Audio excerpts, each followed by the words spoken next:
tight একদম tight tight নিচে যান একদম নিচে নিচে সাপোর্ট করতে হবে আপ টাইট ফুল টাইট করো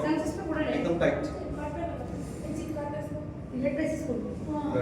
চলো চলো hamstring tight tight calf tight everything tight ঠিক আছে চলো এই ভিডিওতে যে এক্সারসাইজটা দেখছো এটাকে বলা হয় ওয়াল স্কোয়াট এটা স্পেশালি যাদের থাইস একদমই সরু থাকে ঠিক আছে থাইয়ের কোনো গ্রোথ নেই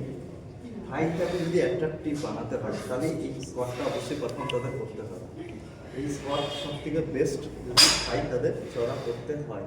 এদের দুজনের থাই অনেকটাই পাতলা ছিল তো আপনারা দেখুন করতে করতে থাই অনেকটাই এদের কমে যায় তো ওরা পারফরমেন্স করুক আমি স্টপ করলাম সো